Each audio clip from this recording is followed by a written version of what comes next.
He comes back. He shoots my cousin in his hip and in his stomach. And then he unloads his clip on me and shoots me in my legs. The guy runs up on me when I'm on the ground, pulls the gun one time. It's empty. I felt like, my life, I could have been dead right there if there was another bullet in the gun. Underdog stories are happening all around us, not just in the movies or on TV. There are people out there beating the odds and overcoming adversity every single day. And on this podcast, we're bringing those stories to light. This is Tyler O'Shea, and you're listening to Hustle and Motivate.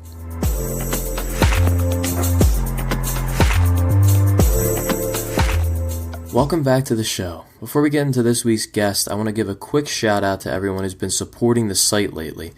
For the new listeners who don't know, this podcast is brought to you by JokerMag.com, the home of the underdog. And for the past week or so, we've been getting a lot of traction on a few of our stories, Danny Trejo's in particular. Trejo has been in the news lately, and so a lot of people have been finding our article about his journey from death row to Hollywood star. And come to think of it, his journey is very similar to that of today's guest. Raymond Power grew up in a tough situation. When he was a kid, his mother was diagnosed with cervical cancer and ended up falling in with the wrong crowd. Soon, Raymond found himself in a rough environment, surrounded by drugs and addiction. When he got older, he ended up joining a gang. Things came to a head when he got shot 4 times and then went to prison. After that, he battled drug addiction and struggled to stay out of all the stuff that comes with gang life. But somehow, he dug himself out of it and decided to make a change. In our conversation, Raymond talks about how he made that change, went to college, and found his passion for acting. To be honest with you, this might be the greatest transformation story I've ever heard. Raymond is just an amazing guy, and I was blown away to find out that since starting his acting career just a year ago, he's appeared in 8 different movies. And make sure you stick around to the end to hear about his latest project, Give Me Shelter, and how you can get involved in it. So, here is Raymond Power.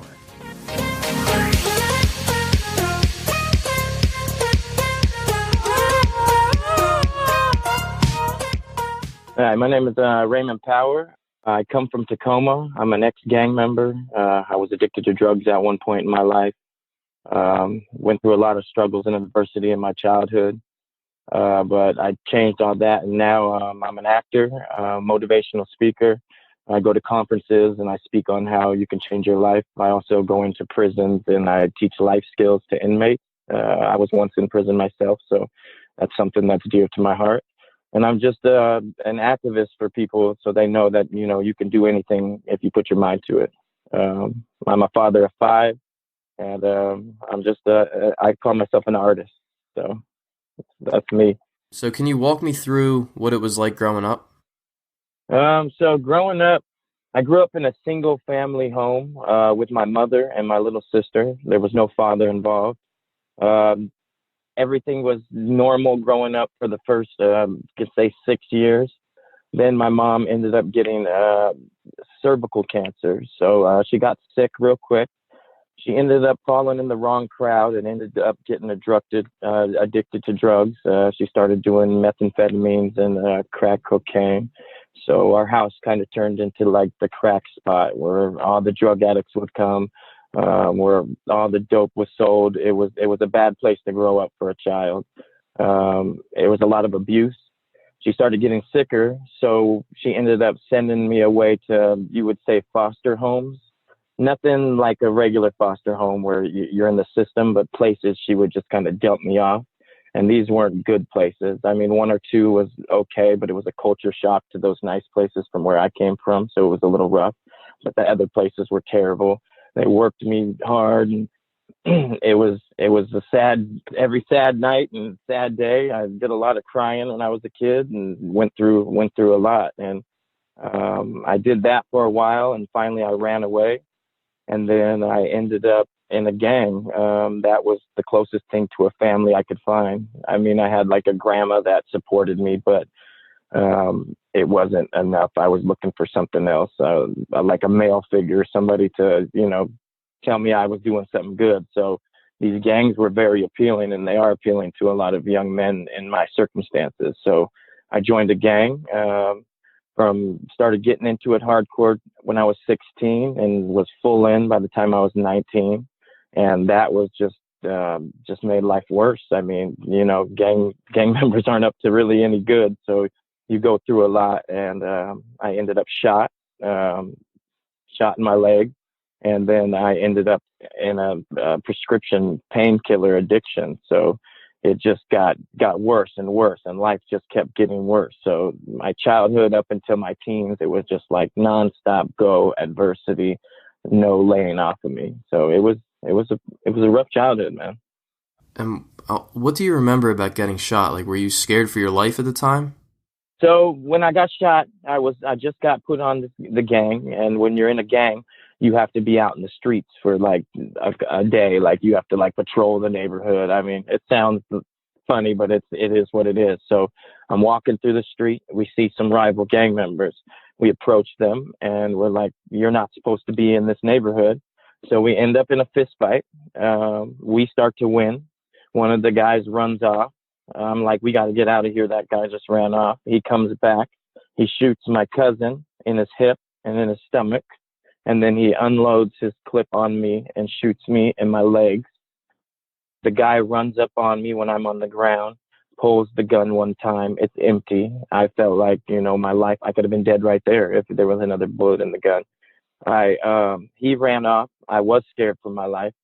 Some people came out of the house and they grabbed me. I thought it was other gang members trying to hurt me, so I got even more scared. But they actually dragged me into their house and hid me until the ambulance arrived. I was in as bad shape as my cousin because I had bullets that went through my legs, so straight through, clean. My cousin's hip was busted and he was screaming. I remember both of us in the back of the ambulance, and me more worried about him surviving. But it was a bad experience. I mean, I live with it every day. I have bad dreams. In that gang life, it's like that. Every house I lived in had been shot up. Every car I lived in, I have a lot of friends that have passed away and a lot of friends that are in prison to this day. And at that point, did you decide to make a change, or did you end up falling back into it? No, I fought way, way, way harder into it. It kind of like you got street cred now. You got shot, you go to prison. That's something that, you're just like, you want to, if you have a good family at home, you want to do good for your parents. Well, you want to do good for this gang, you want to make your name or whatever. It's ridiculous, but that's what you want to do. So I got hardcore into it. And then I ended up, the doctors prescribed me prescription painkillers, Oxycontin and Dilaudid. And that was just another chapter in my life that made it even worse, because that drug, I was facing so much adversity and pain from my childhood that kind of masked the feelings that I was feeling. So it was just like, it was like, it almost felt like heaven to me. Like I can turn everything off with this little pill. And that took me on a whirlwind of self-destruction. And what was like the catalyst? What made you like change your whole thinking process and say, I got to make a change? Honestly, I even went to prison from the drug addiction. I was mad, angry. I came home. My sister, it was in the house with like another rival gang member, and he was like taking off her shirt, and she said no. And I took it as like he was forcing her. So I went in and we fought, and I beat him up. So I went to jail for that. You can't just beat up people. I got a year and a day in prison. You'd think that would change my life, but when I released with no real guidance and nothing to come out to but gangs and drugs, I was right back in it. The next morning, I woke up with a gun I purchased and drugs I purchased, and just the same routine, right back into the mix. And the only thing that changed my life was I ended up getting on a methadone program, which I completed, and I've been clean since 2012. And then I had a baby. When I held that baby, it changed everything. I looked in the baby's eyes and I was like, I don't want you to go through the same horrors that I went through as a child.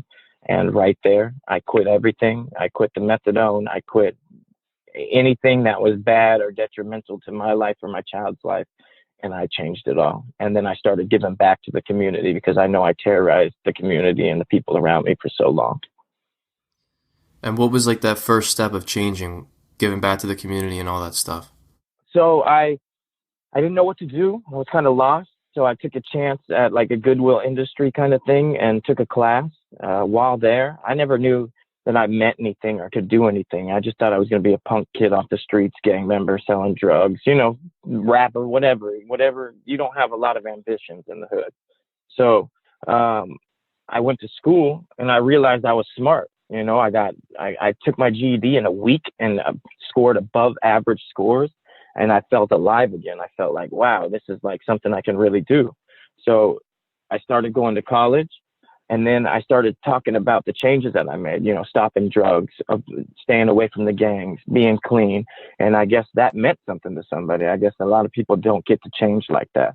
So I started talking about it, and then the program for DSHS and Goodwill worked for me. So they said, why don't you come speak to us on how it worked? So I just came and I told my story, and I realized that it was powerful to people. So that made me feel more powerful and be like, if I can do this, other people can. And to this day, I get calls from ex-gang members, friends that were in the past. And they were like, Raymond, we've seen your transformation and it has inspired us to transform. And that little bit of hope continued to fuel me. And then I had another kid and another kid. I have 5 kids now, and each kid kind of chipped away at that mean me and filled up my heart, man. So, I mean, I have 5 kids, 4 boys, 1 daughter, and my life is completely different. I go around, I just won the Achieving the Dream for top scholar in the United States, and I just won the Scholastic Achievement Award, and I go and I speak in front of thousands of people. The last speech I did, 3,000 people. I got one in Coeur d'Alene in a week, and it's different. It's a whole new life for me, and it's all because I just changed it. I flipped it over and said, I don't want this anymore. I want to do something else. That's amazing. And you probably a couple years ago, you never could have imagined that you'd be living this type of life. Nope. My son is 6. I found out that I have another son that I didn't even know about that I have now. I was able to adopt my brother. My father passed away of cancer. I didn't know him growing up, but he came out and found me and said, I'm going to die of cancer. And I have a 10-year-old son, and I don't know where to take him. And because my life was so different, he was able to trust me with that. So I was able to spend the last 2 years of my father's life with him in my home until he passed away, and adopt his son. So if I wouldn't have changed my life, my brother he would have been in foster homes just like me. So I was able to spend 2 years with a father that I had no idea, which was one of the most, best experiences. I couldn't ask for something else. I was able to, I could have been mad and hated him for leaving me, but I took a chance and I was like, no, you come in. My heart is open. My house is open to you. And now I have a whole kid out of it. And he calls me dad now, and I'm glad I can be there for him. That's amazing. So switching gears, what drew you to acting? How'd you get into acting? Oh man. So I started going to college. I'm still in college, late in my life. I'm 33 years old.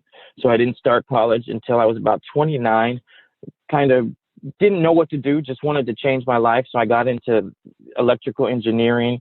I didn't like it. I passed it. I got great grades, but I was alone a lot, and I'm more of a creative type. So it just wasn't hitting. So I went back to school. I started giving these speeches, and I started working as a social worker. And I loved that. I'm going into prisons. I'm teaching people that they can change their life, that anything's possible. When you get out, you got to do something, get in school. Let's reduce the recidivism rate.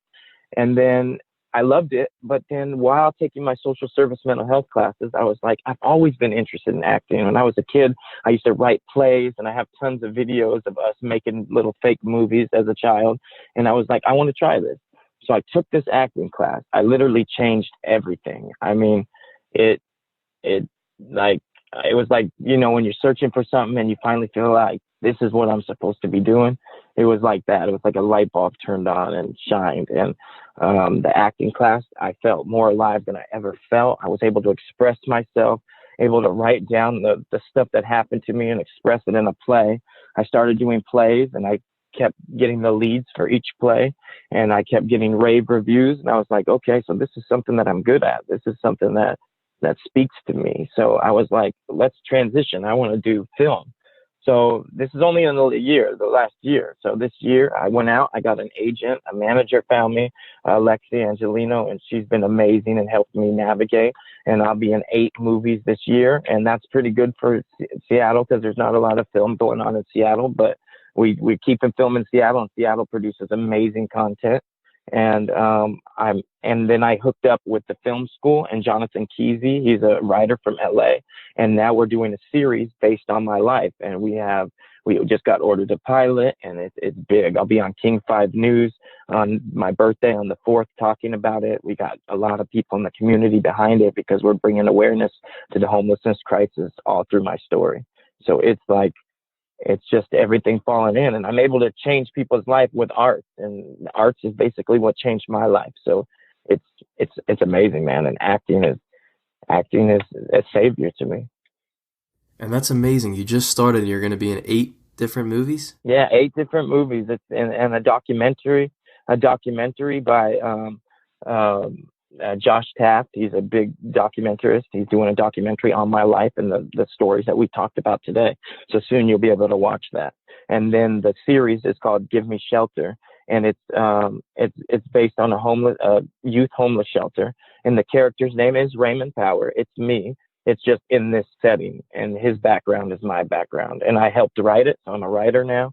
I'm starring in it. I'm an actor.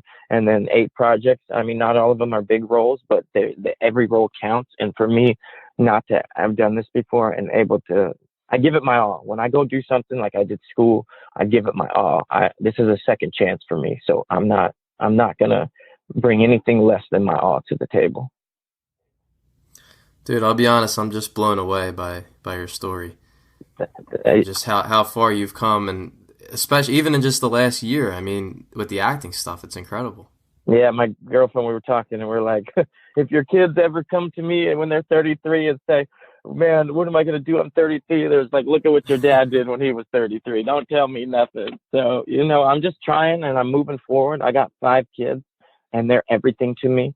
So I'm not taking any days off. I'm going to the gym. I'm going to acting classes. I want this, and I'm not stopping until, LA, whatever, wherever I need to be, I'm going to be there because this is my passion. This is my dream. And I want to show my kids, and I want to show my community that it's possible. I mean, so many people from my community are like, wow, find me on IMDb, in the news, on YouTube. And it helps them, it shows them that we don't have to be stuck in the hood. We don't have to be drug addicts. We don't have to be gang members. We don't have to do nothing. We can do anything. I went to school to be an engineer, went to school to do social service. Now I'm an actor. You can honestly do anything you want to do. Just do it. And having been through all that you have, how did you kind of teach yourself to stay positive in tough times? I mean, everything that I went through, seeing my mom get beat every night by bad boyfriends, and me and my sister getting sent away, and the drugs and the abuse. It's just, we had to find ways to be happy back then, otherwise we would be torn apart. So I just take that same mode. Like, I went through so much. I cannot be sad and crying right now. I have to stay positive because there's people going through the same thing, and they need to see that, you can do it. Just put one foot in front of the other. It's like a book. You just got to keep turning them pages. What would you say is your biggest piece of advice for anyone wrestling with some type of challenge in their life? Never think it's over. Never stop learning. That's a motto I live by. You can always learn something new. You can always do something new. Just because you're good at it now doesn't mean you won't be. Also, stay motivated. Stay hustling. Stay motivated. Stay grinding. Don't give up. Like, what I find is when bad things happen to me, that means that good is about to be right around the corner. It's how you roll with the punches. It's how you get blessed. So, like, if something bad, if things are going good and a bunch of bad happen, it's just a test. It's just a test to see if you're ready for that next good thing that's about to come to you. So don't be deterred. Don't be undetermined. Just go for it and roll with the punches. Always get back up. Try to keep a smile on your face. Energy is everything. If you can change the energy in the room, it's your room. So I live by those mottos, and I'm going to continue to grind, and I'm going to continue to show my kids that you can do anything, and I'm going to continue to support my community. And when I get to that next level, I'm going to come back to the community. I'm going to put money in my community, and I'm going to show everybody that, man, this is possible. Let's get it. It's amazing, man. Just your whole transformation is just so inspiring.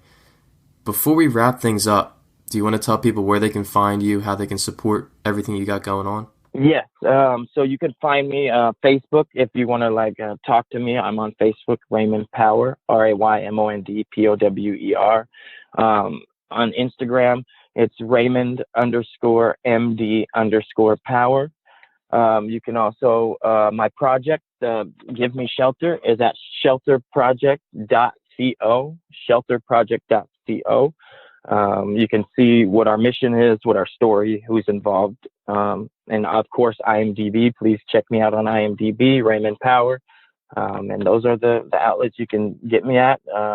If you want to talk to me, like I said, Facebook Messenger, just shoot me a message and I'd be happy to talk to anybody.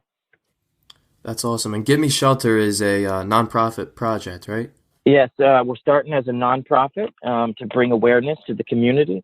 We also have other outlets we're going to take it to after, but this one's for the community. This is, we're going to turn it into a series, but we're building our concept piece now to show to the world. We have some great people involved. We have the community involved. We have the community places that helped me in my transformation. They're involved in the story. So it's a community-driven hope piece, and it's going to be great. And we're going to actually use people to act and to film it that came from where I came from. So it's a great project. So if you would like to get involved, please come talk to us. Please send us an email. Please go to theshelterproject.co. That's awesome, man. Raymond, thanks so much for coming on the show and sharing your story. I mean, you got such a bright future ahead of you. Everything you've gone through already. You're just getting started, so it's really inspiring to talk to you, man. Thank you, man. I appreciate the opportunity. I love your podcast. This has been great. Thank you. Thanks for tuning into the show. If you enjoyed Raymond's story or if you learned something new, you don't have to subscribe. You don't have to leave a review. All we ask is you just tell one friend about the show. It goes a long way in helping us get our message out there because at the end of the day, we do this for you guys. So if you think this interview is one that your friend needs to hear or if it's relevant to something they're going through, shoot the link over to them. As always, thanks for all your support and stay tuned for next week's interview with a former NFL player who's overcome his fair share of obstacles. And remember, Hustle and Motivate is presented by JokerMag.com, the home of the underdog.